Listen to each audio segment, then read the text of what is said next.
What's going on, everybody? Today I'm going to go over, we got Jolla Pharmaceuticals. I want to go over that. So we're going to be looking at the ticker symbols LJPC and in comparison to GNCA. And there's a reason why, because I'm expecting one to be a lot like the other one. My son here, Mr. Kadeen, is going to assist us in basically deciding. He left me hanging. There you go.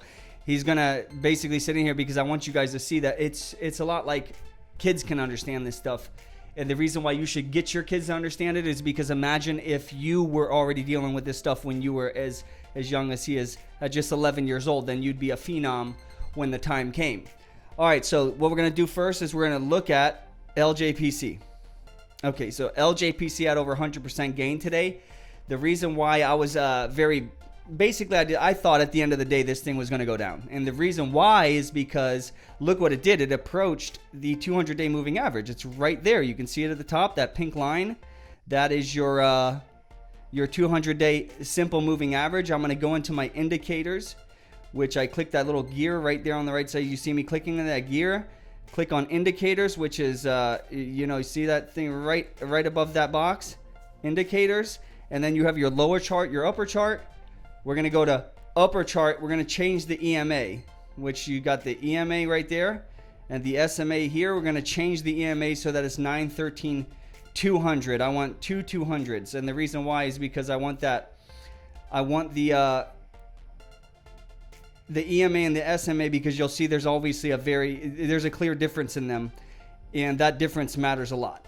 Okay. And you see why it matters a lot. Look, so truthfully to break the SMA, the pink line, it just needs to go right here to 1167, about 1174. But once it breaks that, it has the possibility of closing the gap between the two because they're so correlated as they're both at 200 days, right? One's the exponential moving average and one's the simple moving average. And often the simple moving average leads. So once you break that, your next one is the exponential, and that gap can often be closed. Now, I personally don't think that's going to happen. And this is why, because when you look at, and there might be some kind of pop, okay, there might be a pop tomorrow or something like that.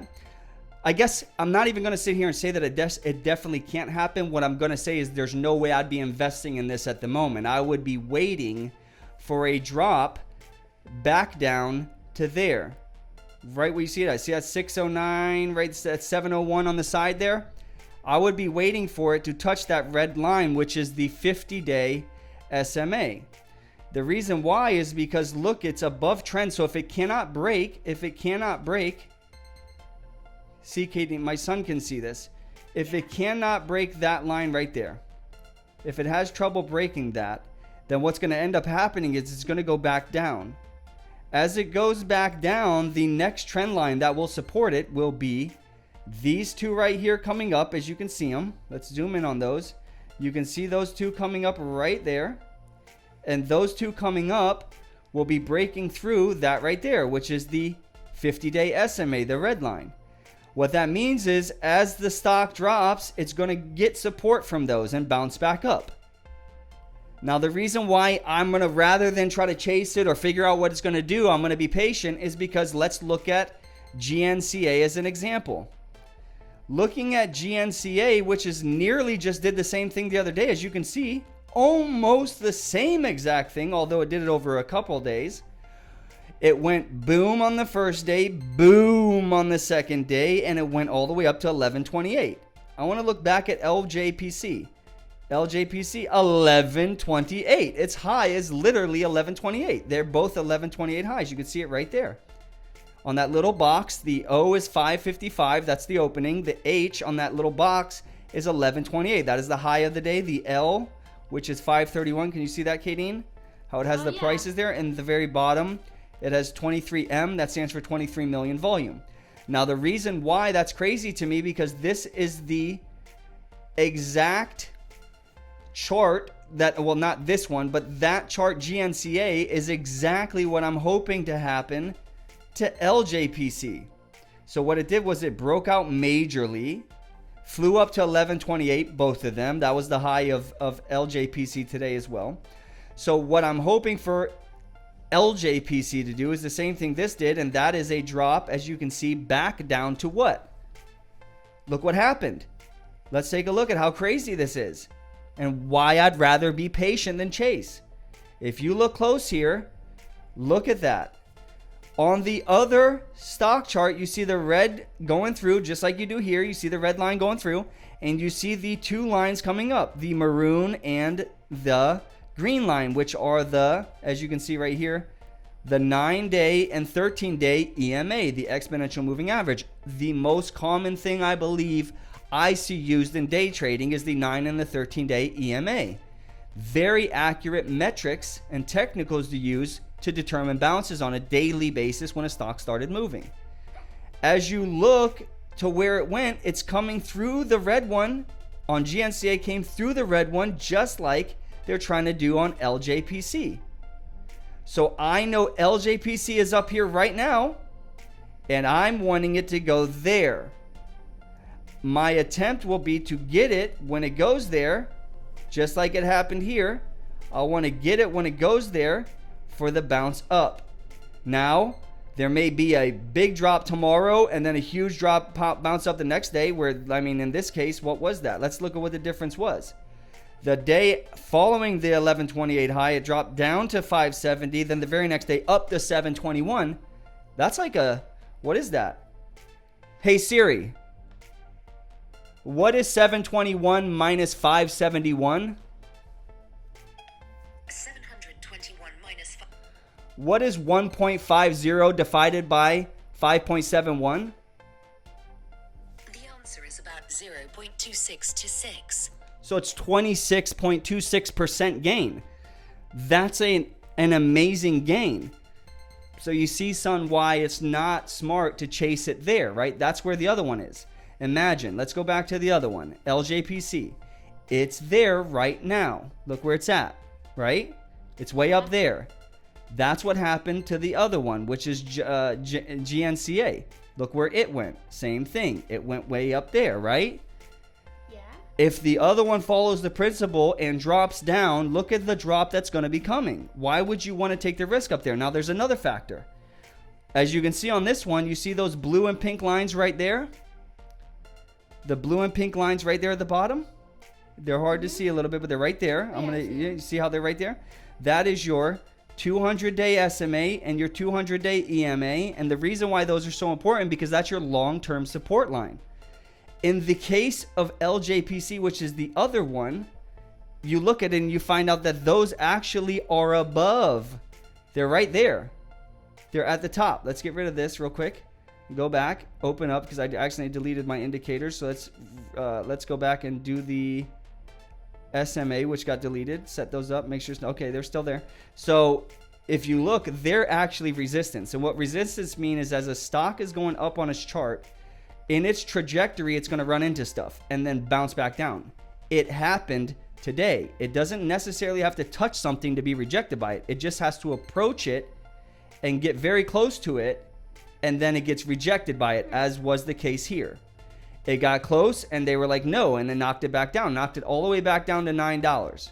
Okay? That's from like 1128, knocked it all the way back down to $9. Now, what we need to consider here is that if this is going to be like the other one, then what you'd be buying is from the tip top here with resistance above you. In the case of the other one, which is GNCA, there was no resistance above you. All the resistance was below, which means this dropped the way it did with no resistance above it, sheerly off the fact that something cannot keep rising. And it had all of its support, all of its support, all of the lines were below it.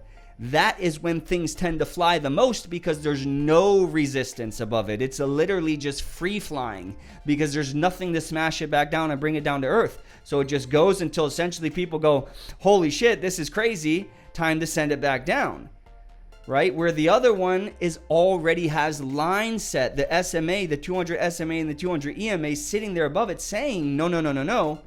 You don't have all the space in the world to fly. We're up here telling you we don't want you to go higher than this, because we're very clear lines that say 200 day, this is the average.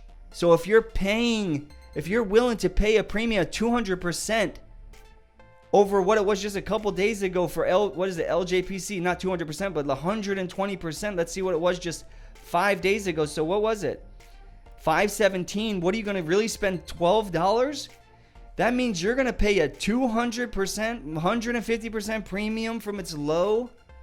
For what? Especially when you know that that's the average price over 200 days at the top. That's the average price. That's a scary thing, because when you say that, what you're essentially saying is that people are at that point just getting back to being profitable. They're going to want to get the hell out. Some people might have waited a long time, and they waited 6 months and they thought they were never going to get their money back. Now it's about to come back to them. They're about to be a little bit profitable. Most of them are like, it's already up 100-something%. I'm not going to wait any longer. They sell. Now, also, that can create something called a short squeeze, where everybody believes that. Everybody believes what I'm saying. All the technicals are there to say it cannot go any further, and you end up with a BPTH, where essentially every single day they just squeeze the shorts because everyone keeps saying there's no effing way it can keep going up. To show you what I'm talking about, so we can go right here. BPTH is Biopath Holdings, and if you look here, you go back to the 1 year, you see what that did? Look at that 6-month line. Do you see that humongous rise? And that's an example of what happens when people bet against it, saying there's no way it can go up anymore. And it just goes up. No way it can go up anymore. There's the high of 884. They knock it all the way back down to 438. Then boom, squeeze the shorts, goes all the way up to 1460. Everyone says, hey, there's no way it can go up anymore. They knock it back down to 12. And the next day, boom, goes to 73.52. Do you remember this one when I was like, should we buy 3,000 shares of it? And it was like $4. And then we were killing ourselves over it because it went to 72 like 2 days later. That's this one. Me and him were riding home from school. And I was like, should we buy a few thousand? And we're like, it's already up so much. No way. I ended up still playing it the next day and the next day, but just little bits of it, because it was so sad that I didn't just do it that day. I should have went balls to the wall and bought the 3,000 shares, but it is what it is. You know, sometimes logic can be the worst thing ever, because you think logically and just assume there's no way it can go up anymore. And then that's when it flies the most, because that's what everybody says, right? There's no way it can go up anymore. That is essentially what happened with LJPC today. Even I was like, look, the bottom line is this thing's cracking through its 50-day SMA. It's in an ugly looking spot and it's probably going to collapse. And then towards the end of the day, they just squeeze shorts. All through after hours, just tapping the shorts, squeezing them out. But there was 500,000 shares to short available at the end of the day today. And I know that because a friend of mine is shorting this, and he said there's 500,000. When he told me that, I was like, oh, that should be okay. But I did warn him, find out how many shares are short so that you can determine if it's squeezable, like looking like it's going to be a major squeeze. He didn't find out. All he knew was there's 500,000 available, and that seemed like a fair amount to be available. And they still found a way to squeeze their asses really bad right when the market closed, right at 4 o'clock. And that's just crazy to me that they ended up tapping them all through after hours. But anyways, that's that chart, and that's exactly why I'm waiting for this to get back down to $7.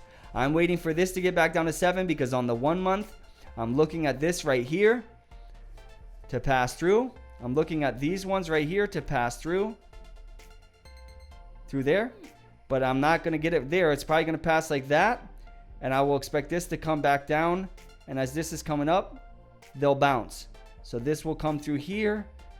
That will come down. And when it hits that, I'm going to buy it for the bounce. I know a lot of other people are going to do it too. That's why I'm going to try to get that price. Get the right price. Get the bounce. Benefit from it quickly for like a 30, 40 cent return. And then be out. Millions of shares will be traded in that time frame. I'm confident there'll be high volume. I know there will be liquidity, so that's the play I'm going for. I know sometimes I shouldn't announce it, because then when you announce it, everyone's like, I'm going to do that too, but I'm going to do it, get in 5 cents before him, or I'm going to do that too and sell strong into him. I get it. You're just saying, but already so many people are already planning this. I already know ahead of time. All of the technical traders that already see this are planning for the same exact thing. So if we all just do it together, that we can pretty much guarantee we're going to pull a GNCA just like we did the other day. Got in at 558, rode it up to 627, but in their case, some people rode it to 7. But we just squeezed them really bad in the morning and got exactly what we wanted out of it. We could do the same thing here, but I'm going to need it to fall first. There's no way I'll chase this.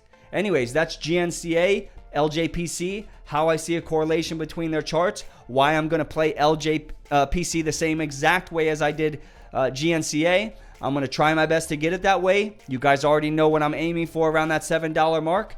If I get it, it'll be golden. And if I don't get it, I'll never chase this. And that's a rule that I set for myself to make sure that I can stay profitable. Thanks for showing up. I love having the proper camera. I told you guys I was going to get this hooked up. Look at that. Look at that quality. Sweating like a bitch back here, though. Sweating like a bitch. Why is he sweating in his own house? Because we were just out there running around, working out, doing all kinds of shit. You know what I'm saying? Got to get them things right. Have to get those things right. Otherwise, I won't be able to beat them properly. I'm joking. I love you, son. All right. Peace. I'm about to do another one. I'm going to keep grinding these things out now that I got my proper camera set up. All right. Peace.